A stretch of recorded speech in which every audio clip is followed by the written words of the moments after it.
একাধিক জায়গাতে নিয়ে এসছেন বিভিন্ন বিষয়কে বুঝাতে গিয়ে কুল্লুকুম রাইন ওয়া কুল্লুকুম মাসউলুন আন রাইয়াতি, যে তোমাদের মধ্যে প্রত্যেকটি ব্যক্তি এক এক দায়িত্বশীল এবং কাল কিয়ামতের ময়দানে প্রত্যেকটি ব্যক্তিকে তার নিজ দায়িত্ব সম্পর্কে জিজ্ঞাসা করা হবে এবং তাকে জবাব দিতে হবে। এই হাদিসের ব্যাখ্যা করতে গিয়ে প্রত্যেকটি ব্যক্তির প্রতি যে দায়িত্ব সেটা উনি বুঝিয়েছেন, সেই সাথে আমি শুধু এতটুকু বুঝাচ্ছি, সেটি হলো দ্বীনি মাহফিল, দ্বীনি জালসা। এই জালসার পিছনে উদ্দেশ্য কোরআন ও সহিহ সুন্নাহকে সামনে রেখে আপনি আপনার দুনিয়াতে কিভাবে জীবন যাপন করবেন এর দিক নির্দেশনাগুলো আপনাকে দেওয়া হবে। সেই সাথে এই জালসার পিছনে যে একটি উদ্দেশ্য মসজিদ নির্মাণ, এই মসজিদ নির্মাণকে সামনে রেখে আপনাদের কাছ থেকে মূল্যবান দান, আপনাদের কাছ থেকে মসজিদ পারপাসে কিছু অর্থ নেওয়া হবে, যেটা কাল কিয়ামতের ময়দানে আপনি এর বদলা অবশ্যই পাবেন। তাহলে দ্বীনি জালসা, দ্বীনি জালসার অবস্থা রাত এখন 8টা বেজে 10 মিনিট, এত লম্বা প্যান্ডেল থাকা সত্ত্বেও মাত্র গোনাগাটা কয়েকটি মানুষ। এই বিশেষ করে আসরের পর থেকে বা মাগরিবের পর থেকে আমি যখন এসছি তখন থেকে ধারাবাহিক আলোচনা চলছে, এতগুলো আলোচনা হচ্ছে, আর আমরা বিভিন্ন মেলা খেলাতে, দোকানপাটে, বিভিন্ন জায়গাতে সময় নষ্ট করছি। এর জবাব কি আপনাকে আমাকে দিতে হবে না? একটু ভাবেন।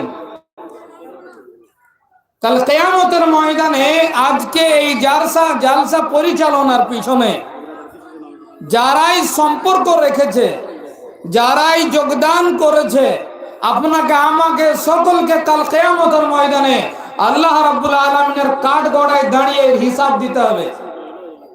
দ্বীনি জালসাকে সামনে রেখে, ধর্মীয় জালসাকে সামনে রেখে এই পার্শ্বে যে সমস্ত বেধর্মীয় কাজগুলো হচ্ছে, পুরুষ মহিলার অগাধ মেলামেশা চলছে, এবং জালসাকে কেন্দ্র করে জালসা উপলক্ষে যে সমস্ত দোকানপাট বসেছে, এর ব্যবসা কতটা জায়েজ আপনাদের শেখুল হাদিসকে জিজ্ঞেস করে নেবেন। একটা সময় ছিল যে সময় কোরআন সাক্ষ্য দিচ্ছে, وقال الذين كفروا لا تسمعوا لهذا القرآن والغوا فيه لعلكم تغلبون। তাদের ব্যাপারে আল্লাহ রাব্বুল আলামিনের বাণী আজও বিদ্যমান। কোরআনুল কারীম 24 পারা হিফজের কোরআনে 18 পৃষ্ঠার শেষ দিকে সূরা হামিম সাজদা, এই সূরা ফুসসিলাতের আয়াত আপনারা আমার জন্য এই সমস্ত বিষয়কে সামনে রেখে একটু নিজেকে নিয়ে ভাবেন। নিজের যে ইমানের যে দুর্বলতা, ইমানে যে জং লেগেছে, এটাকে একটু সারিয়ে নিয়ে একটু ডানে বামে করে একটু হিলিয়ে নড়িয়ে দেখেন সেই সময়ের দৃশ্য, যেই সময়ে কোরআন তেলাওয়াত হতো আর লোকেরা চেঁচামেচি করত। উদ্দেশ্য কি ছিল? যাতে শুনতে না পায়। শুনলে কোরআনের যে মিঠাস, কোরআনের মধ্যে যে ভাষার ঝংকার, এর মধ্যে যে শান্তির কথা আছে, এর মধ্যে যে মানুষের মনের আত্মার প্রশান্তির দিক নির্দেশনাগুলো আছে, সেগুলো শুনে সে প্রভাবিত হয়ে ইসলামের মধ্যে আসতে পারে, ইসলামের এই ছায়াতলে শান্তির জায়গাতে এসে সে জীবনযাপন করতে পারে। এর জন্যে তারা চেঁচামেচি করত, যাতে করে মানুষরা এই কোরআনের শব্দ শুনতে না পায়। লা তাসমাউ লিহাযাল কুরআন ওয়ালগাউ ফীহি লাআল্লাকুম তাগলিবুন ফালানুযিকান্নাল্লাযীনা কাফারু আযাবান শাদীদা।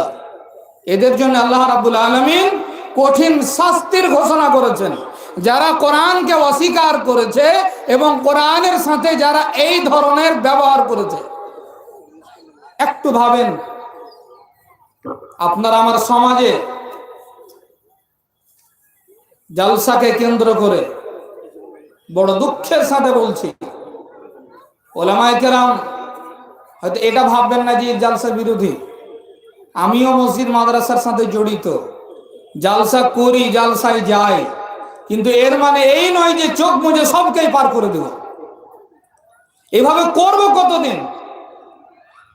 ওলামায়ে কেরাম আপনাদের সামনে কোরআন ও হাদিস থেকে বাছাই করে আগে থেকে একটা নির্দিষ্ট বিষয়কে সামনে রেখে চিন্তা ভাবনা করে প্রস্তুতি নিয়ে উনি আসছেন আপনাদের সামনে, কিছু কথা শোনাবেন, কিছু বুঝাবেন। আর সেই জায়গাতে এসে যদি আসল জায়গা ফাঁকা পড়ে থাকে,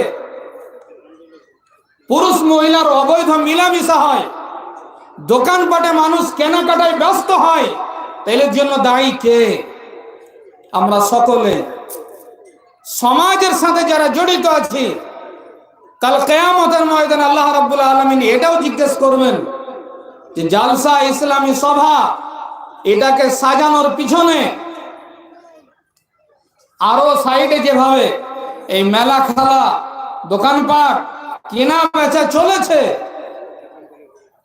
এটা কোরআনের সাথে কি অপমাননা নয়? কোরআনের কি বেহরমতি নয়? ওলামায়ে কেরামের যে সমস্ত কথা কোরআন ও হাদিসের অমীয় বাণী, তার সাথে কি এটা দুর্ব্যবহার নয়? একটু ভাবেন, চিন্তা ভাবনা করেন। দুনিয়া কয়দিনের? এইভাবে আর কতদিন চলবে? এই রং রসের জিন্দেগি আর কতদিন পার করবো এইভাবে? এর তো একটা শেষ আছে। তাহলে শেষ যখন আছে, মরতে যখন হবেই, তো কিছু করে মরেন, কিছু প্রস্তুতি গ্রহণ করেন। বড় দুঃখের সাথে বলছি, এগুলোকে একটু ভাবেন। প্রত্যেক দিন খাচ্ছি, দোকানপাট তো এমনিতে এখানে মোড় জায়গা, অনেক দোকানপাট ছিল, খাওয়া দাওয়ার জন্য যথেষ্ট ছিল। আবার জালসাকে উপলক্ষ করে এই দোকানগুলো, গতকাল তো এই দোকানগুলি ছিল না? ছিল, এই দোকানগুলি গতকালকে ছিল, তাহলে আজকে হয়েছে উদ্দেশ্য তো এই জালসা। তাহলে এই অথরিটি কে দিল তাদেরকে? এখানে জালসা হবে, কোরআন হাদিসের আলোচনা হবে, আর ওখানে মেলা খেলা চলবে। কোরআন হাদিসের সাথে অপমাননা। আল্লাহ তাআলা ক্ষমা করুক এবং আমাদেরকে বুঝার তৌফিক দান করুক বলেন আমিন। বিষয়টা নিয়ে ভাবেন, চেষ্টা করেন, চেষ্টা করলে অনেক কিছু হবে।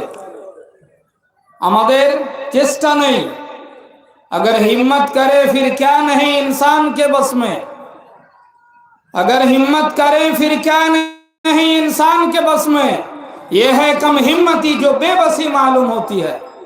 এটাই বাস্তব যে আমরা নিজেকে অপারগ মনে করেছি, বেবাস মনে করে চুপচাপ বসে আছি, না নড়াচ্ছি, না কিছু ভাবছি, না কিছু চিন্তা ফিকির করছি।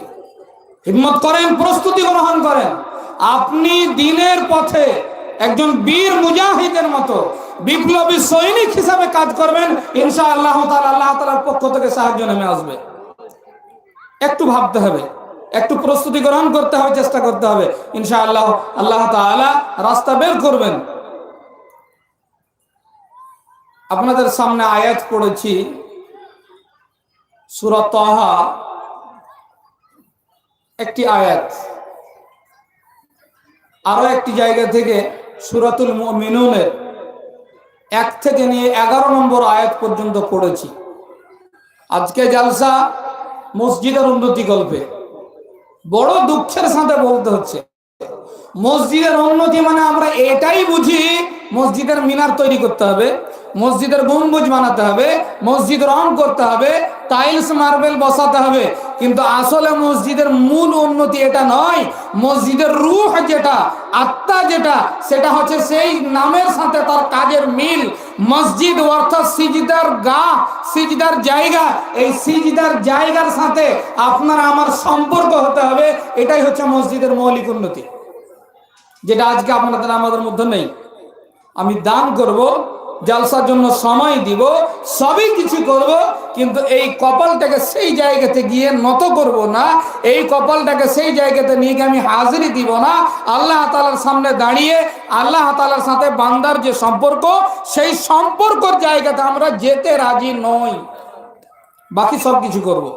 তাহলে মসজিদের মূল উন্নতির জায়গাটা আজকে ফাঁকা, যার কারণে আজকে সমাজের অবস্থাও দেখেন, মসজিদ বেড়ে চলেছে, মাদ্রাসা বেড়ে চলেছে, ওলামায়ে কেরামদের সংখ্যা বেড়ে চলেছে, এরপরেও সমাজে কুসংস্কার দিনের পর দিন বাড়তেই আছে। এই সমস্ত কুসংস্কার যেগুলো সমাজে বিদ্যমান, এর সংশোধন, এর সংস্কারের জন্য ভাবতে হবে।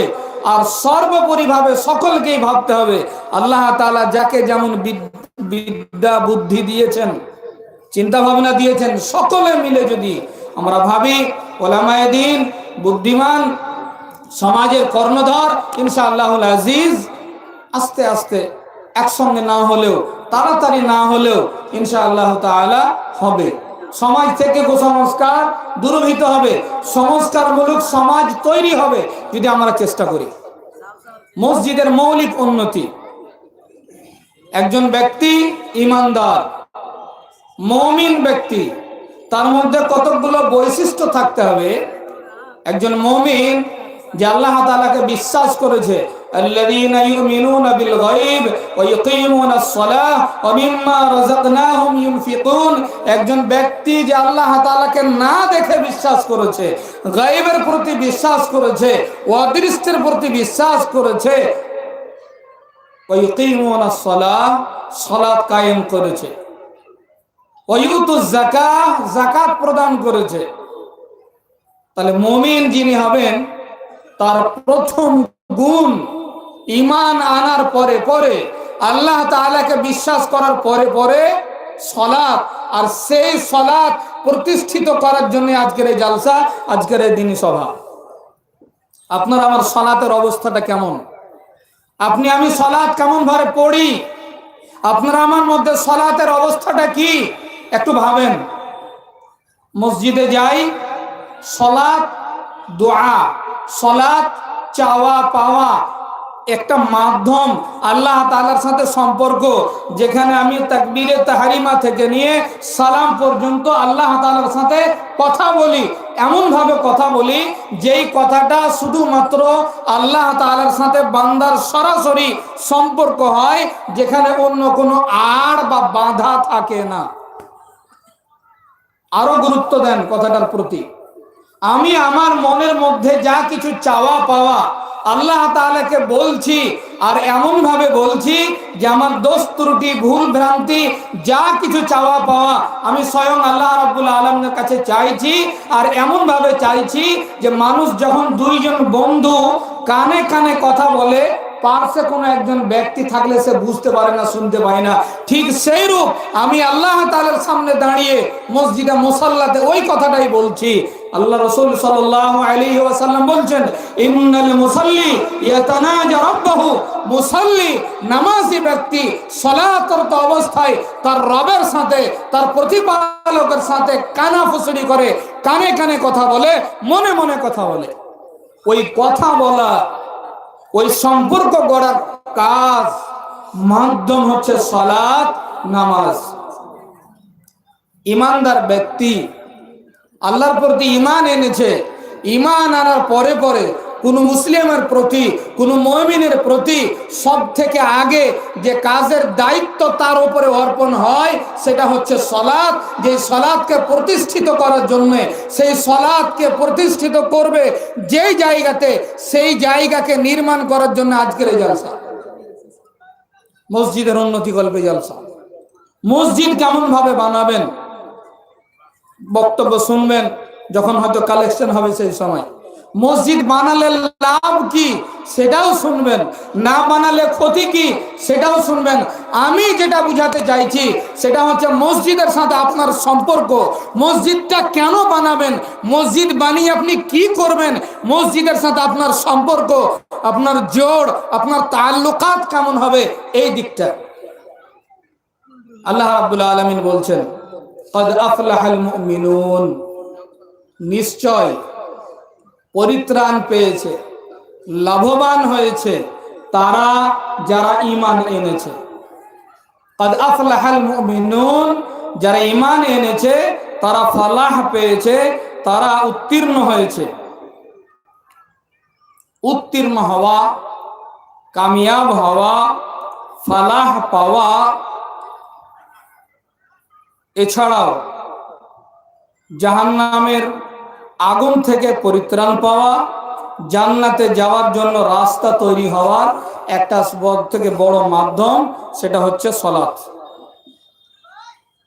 পরবর্তী আয়াত আল্লাহ তাআলা এই মুমিন ইমানদার ব্যক্তির সাথে সম্পর্ক করছেন, আল্লাযীনা হুম ফি সালাতিহিম খাশিউন। মুমিন কে বা কারা, তার গুণাবলী, তার বৈশিষ্ট্য আল্লাহ সুবহানাহু ওয়া তাআলা বলছেন, আল্লাযীনা হুম ফি সালাতিহিম খাশিউন। ভালো করে কথাগুলো শ্রবণ করেন। মুমিন কে, কারা, তার পরিচয়।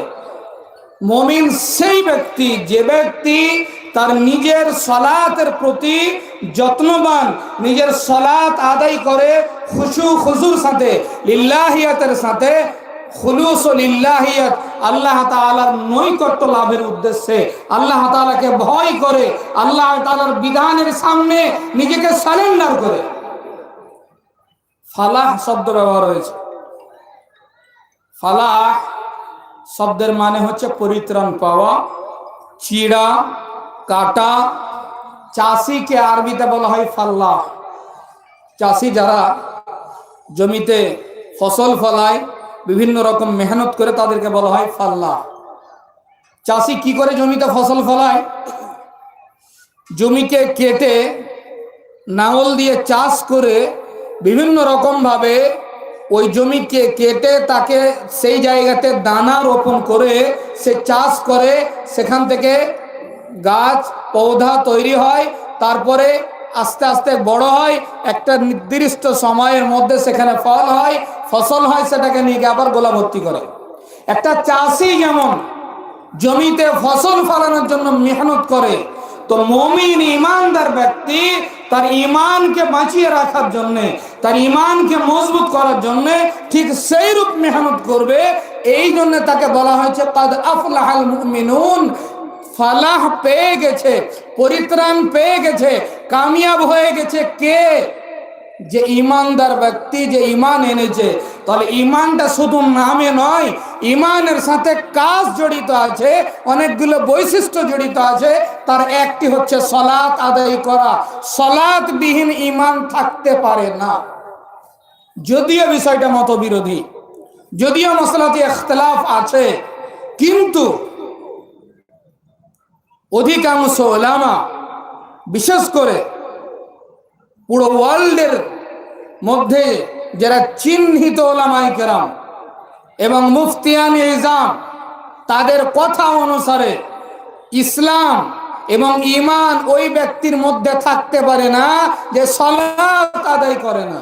তাহলে সালাত এটা ঈমানের প্রথম অঙ্গ। ঈমান টিকে রাখতে হলে, ঈমানকে নিজের মধ্যে বিদ্যমান রাখতে হলে তাকে সর্বাবস্থায় সালাত আদায় করতেই হবে। সালাত বিহীন ঈমান গ্রহণযোগ্য নয়। আরেকটি উদাহরণ, সহিহ বুখারী এবং সহিহ মুসলিম এই হাদিসগুলো এসেছে, শুধু আমি সংক্ষিপ্ত টুকরোগুলো বলছি, আমি আমার কথা শেষ করছি। ঈমান বলে কাকে? ঈমানের মধ্যে তিনটি বিষয় জড়িত। তাসদীক বিল কলব, অন্তর দিয়ে সেই কথাটার প্রতি বিশ্বাস রাখা। ইকরার বিল লিসান, জিহ্বা দ্বারা, জবান দ্বারা, মুখ দিয়ে উচ্চারণ করা, সেই কথাটাকে ভাষায় প্রকাশ করা। একটা জিনিস বুঝেন, আমরা বলি, স্বীকার করি, কিন্তু বিশ্বাস নেই। কেমন কথা?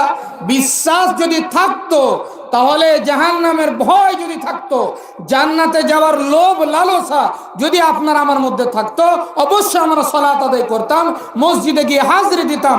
মসজিদে যাই না, সেখানে হাজিরি দেই না, ঈমান থেকে দূরে, সালাত থেকে দূরে। সেই সাথে সালাত পড়লে, ঈমান আনলে যে সমস্ত দায়িত্বগুলো আপনার আমার প্রতি অর্পিত হয়, সেগুলো দায়িত্ব থেকে আমরা একেবারে দূরে। এর অর্থ হচ্ছে যে আপনি আমি শুধু স্বীকার করেছি, মন দিয়ে সেটাকে নিয়ে চিন্তা ভাবনা করিনি, বিশ্বাস করিনি বলেই আমাল বিল জাওয়ারিহ, শরীর চর্চা করে নিজের শরীরকে দিয়ে কাজে লাগিয়ে আমল করা, যেটা ঈমানের তৃতীয় বৈশিষ্ট্য গুণ, এটা নেই। তিনটি জিনিস, ইকরার বিল লিসান, মুখ দিয়ে জিহ্বা দিয়ে উচ্চারণ করা, তাসদীক বিল কলব, অন্তর দিয়ে বিশ্বাস করা, আমাল বিল জাওয়ারিহ, এবং শরীর চর্চা করে আমল করা, এই তিনটি বিষয় একই সাথে পেতে হবে। তিনটির মধ্যে কোনো একটি যদি না থাকে ইমানদার নয়। উদাহরণ, আল্লাহ রাসূল সাল্লাল্লাহু আলাইহি ওয়াসাল্লামের যুগে তিন প্রকার লোক ছিল। একটু খালি ভাবেন, এক প্রকার লোক খাঁটি মুমিন সাহাবী, নবী সাল্লাল্লাহু আলাইহি ওয়াসাল্লামের অনুসারী। সাহাবী কারা? যারা আল্লাহ রসুল সাল্লাল্লাহু আলাইহি ওয়াসাল্লামকে ইমানের অবস্থায় পেয়েছেন, আল্লাহ রসুলের দেওয়া বিধান অনুসারে জীবনযাপন করেছেন, এরপরে ইমানের অবস্থাতেই পরলোক গমন করেছেন, এরা হচ্ছেন সাহাবী। এরা মুখে স্বীকারও করেছেন, অন্তরে বিশ্বাসও রেখেছিলেন এবং কাজও করেছিলেন। আর এক দল যারা স্বীকার করেছিল, বিশ্বাসও করেছিল, যুক্তি তথ্য যদি যাওয়া যায়, তাদের অঙ্গীকার, তাদের ভাষাগুলো যদি বোঝা যায়, তাহলে এখান থেকে এটাও বোঝা যায় যে তারা বিশ্বাসও করেছিল কিন্তু আমল করেনি বলে তাদের সাথে যুদ্ধ হয়েছে। মক্কার বেদিন কাফের মুশরিকরা এরা স্বীকার করেছিল এবং সাক্ষ্য দিয়েছিল। যখন পাথর কালেমা পড়ছে তাদেরকে বলা হলো, তখন তারা স্বীকার করেছিল। যখন জিজ্ঞাসা করা হলো স্রষ্টা কে, আসমান থেকে পানি কে বর্ষণ করেন, বৃষ্টি কে বর্ষণ করেন, এই জমিন থেকে ফল ফসল কে উৎপন্ন করেন, কোন ফল ফসলের দ্বারা তোমরা জীবিকা নির্বাহন করো, এর ব্যবস্থা কে দেন, তারা এক বাক্যে স্বীকার করেছিল, ওয়ালা ইন সাআলতাহুম মান খালাকাস সামাওয়াতি ওয়াল আরদা লা ইয়াকুলুনা আল্লাহ।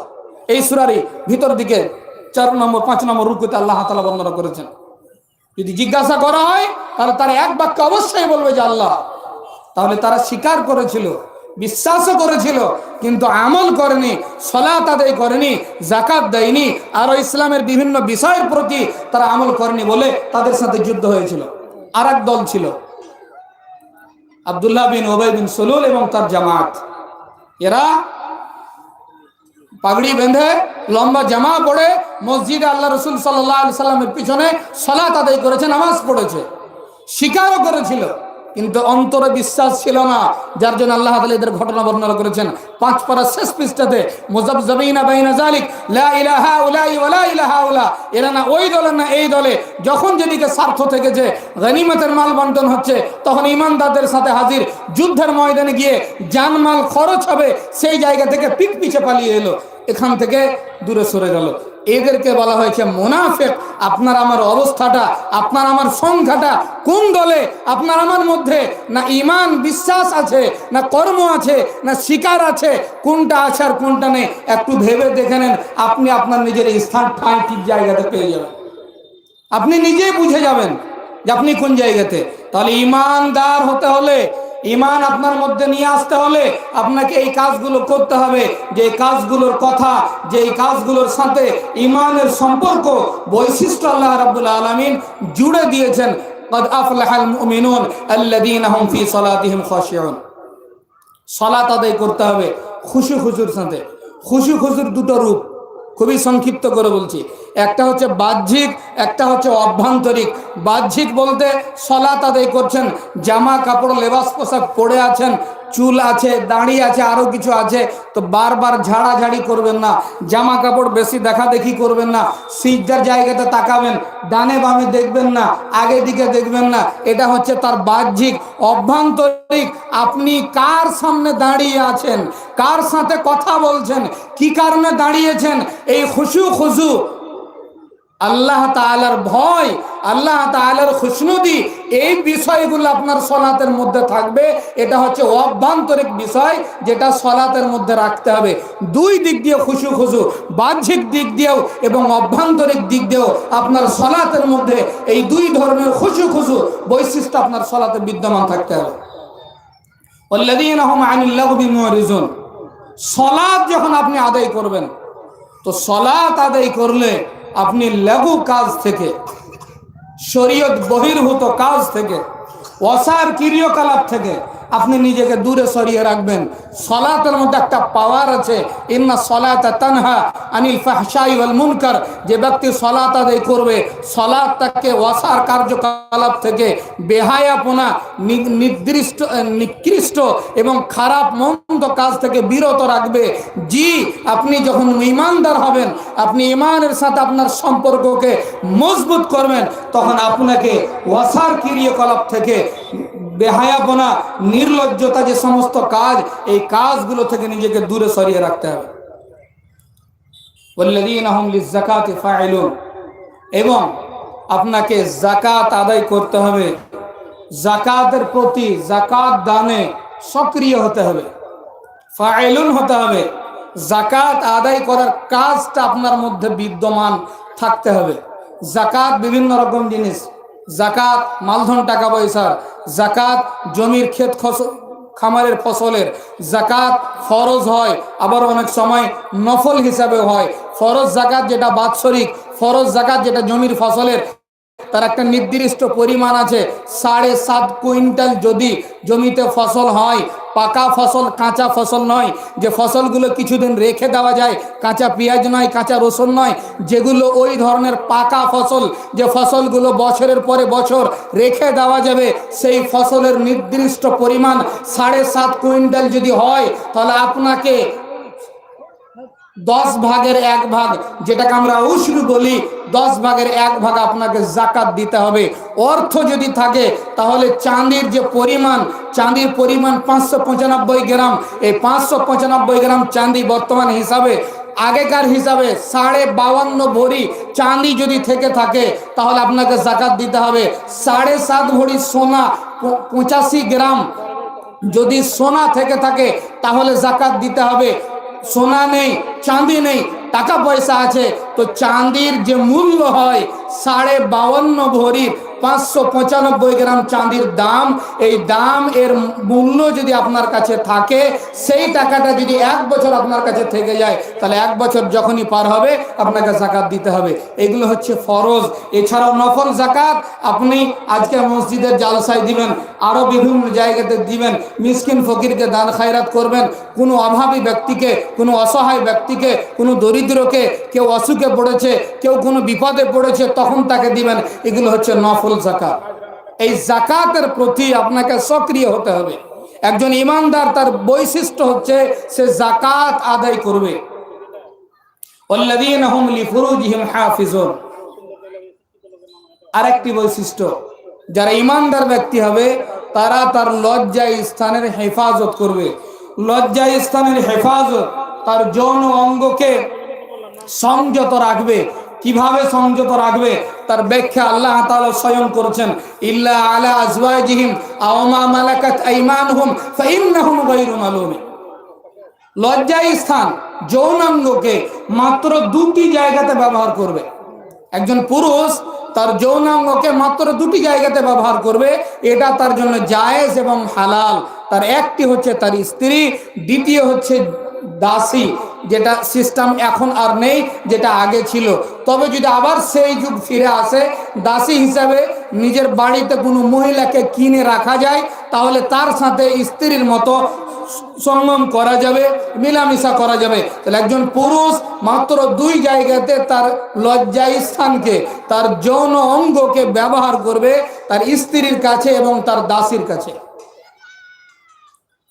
ইল্লা আলা আজওয়াজিহিম, তার স্ত্রীদের কাছে, আও মা মালাকাত আইমানুহুম, এবং তার দাসী যাকে সে কিনে নিয়েছে, এই 2 জায়গাতে।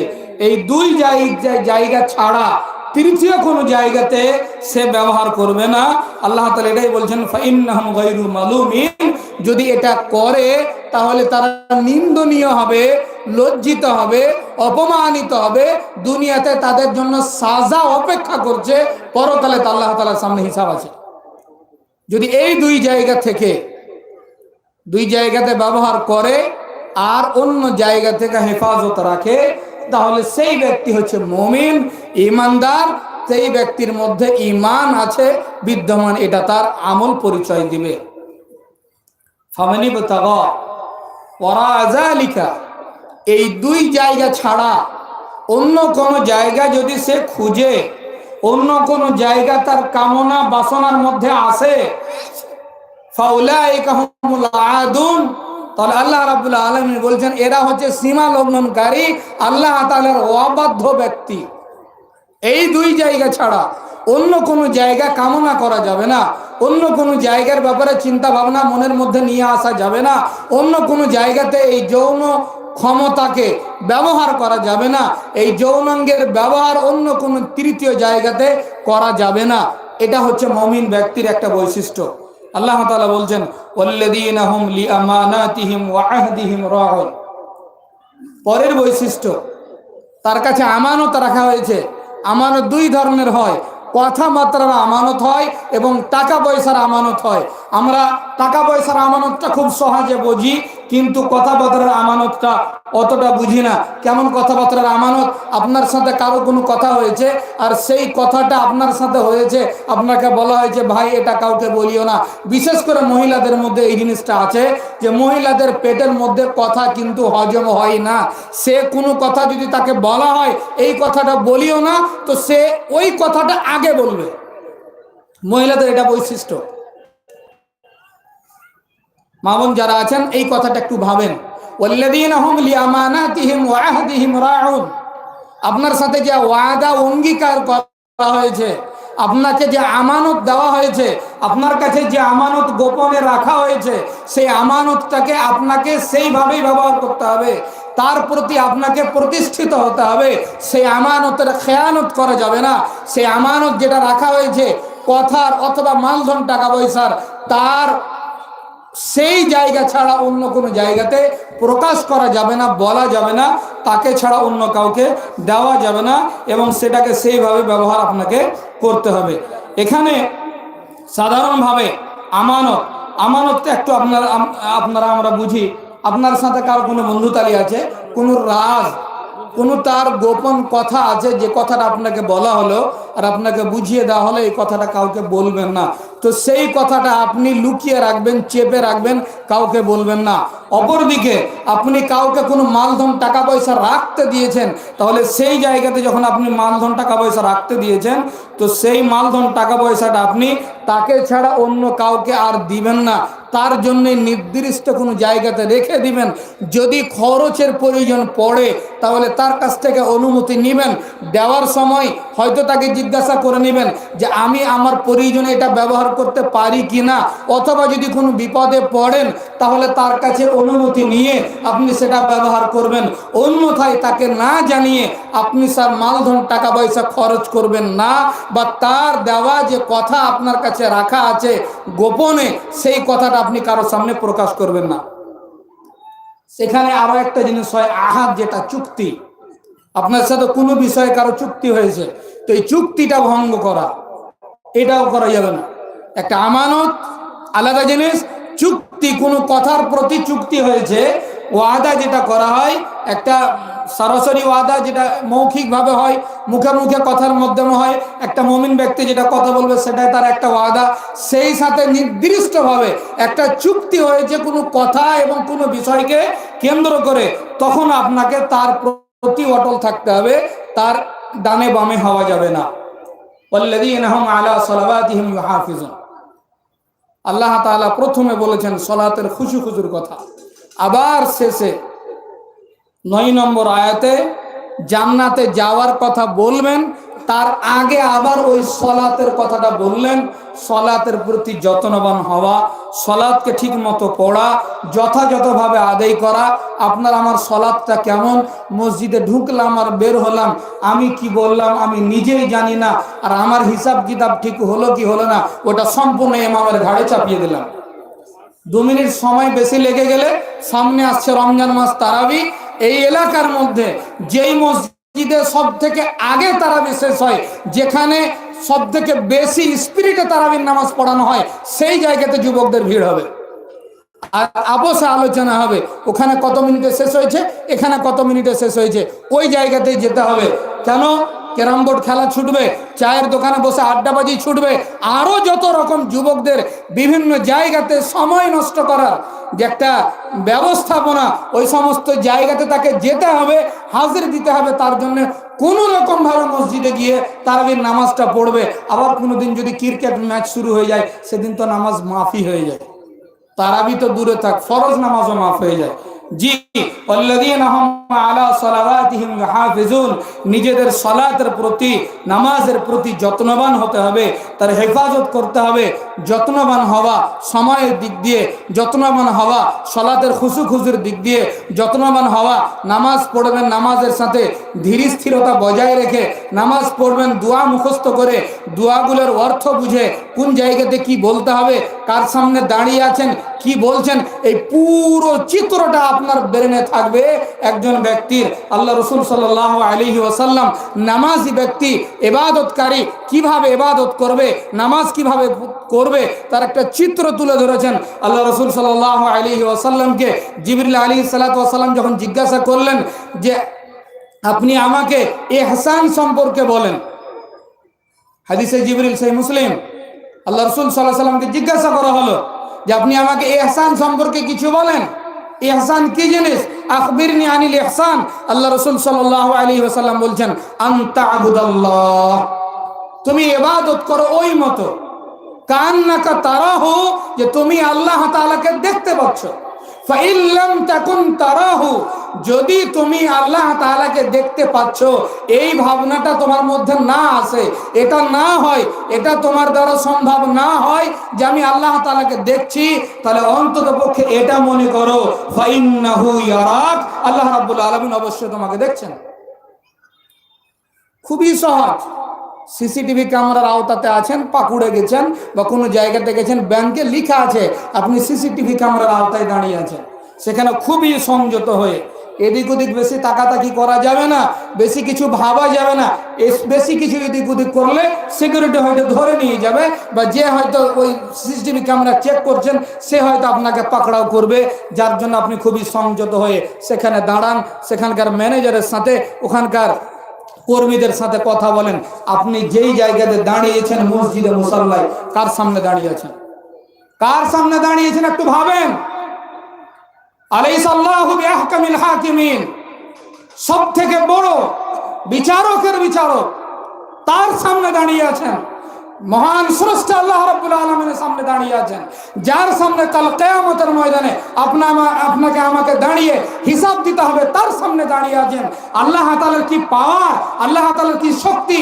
সময় পেলে আয়াতুল কুরসির তাফসীরটা একবার পড়ে নেবেন যে আল্লাহ তাআলার মধ্যে কতগুলো পাওয়ার আছে, আল্লাহ তাআলার পাওয়ারটা কি, আল্লাহ তাআলার শক্তি কি। আয়াতুল কুরসির তাফসীরটা একবার পড়বেন, আপনার মগজ টকবক করে ফুটবে, আপনার ব্রেন ঘুরে যাবে যে কোন আল্লাহর সামনে আমি দাঁড়িয়ে আছি। যে আল্লাহর সামনে দাঁড়িয়ে মসজিদে সালাতের রত অবস্থায় থাকা সত্ত্বেও সালাতের বাইরে যা কিছু দুনিয়াতে হয় সবই আমার সালাতের মধ্যে চলে আসে। আর আমি যখন সালাতে দাঁড়াই তো সিজদার জায়গাতে দেখার সময় এটা আমার ব্রেনে আসে না যে আমি আল্লাহ তাআলার সামনে দাঁড়িয়ে আছি, আল্লাহ তাআলা আমাকে দেখছেন আর আমি আল্লাহ তাআলাকে দেখছি, এই ভাবনাটা আসে না।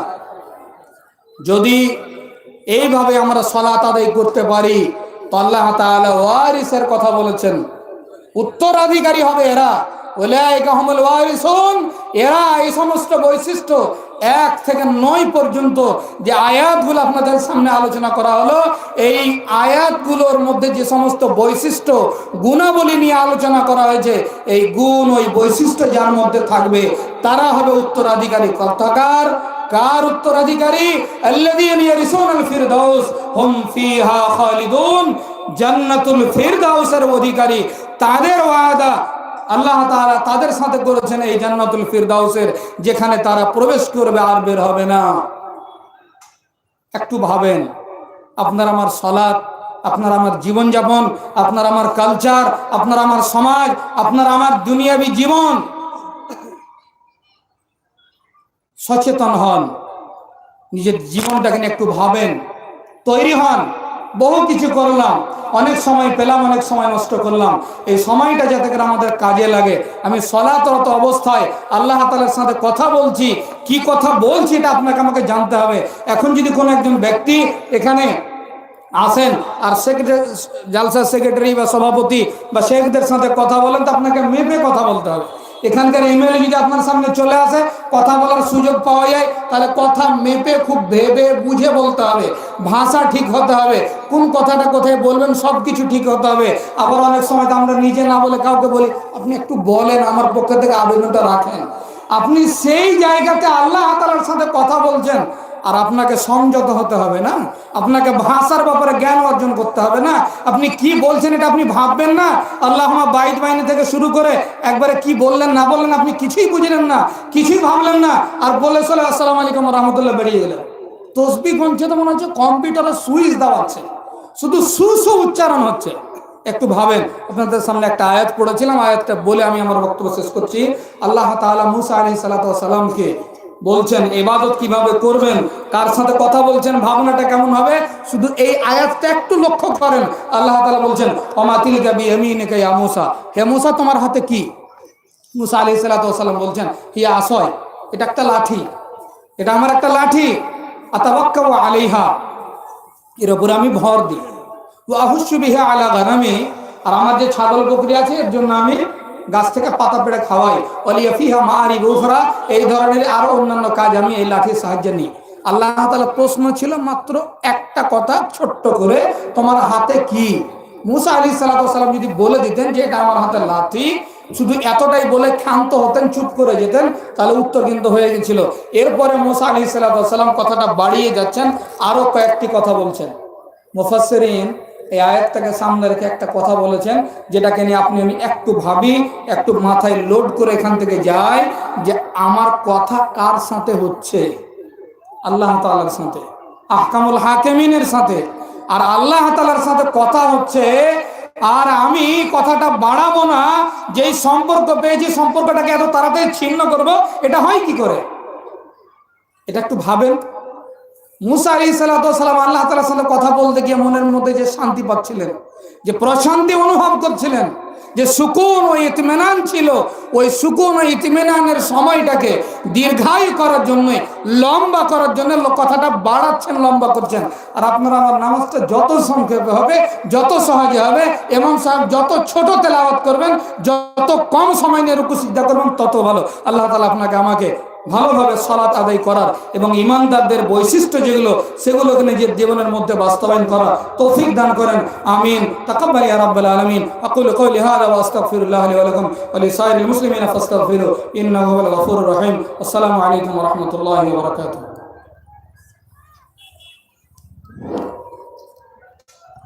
জাযাকাল্লাহু আহসানুল জাযাতিল। অনেক অনেক ধন্যবাদ হাফিজ ওয়ালিউল্লাহ সাহেবকে ওনার মূল্যবান বক্তব্য রাখার জন্য। যেহেতু আমাদের কাছে অনেক বক্তা রয়েছেন, তাই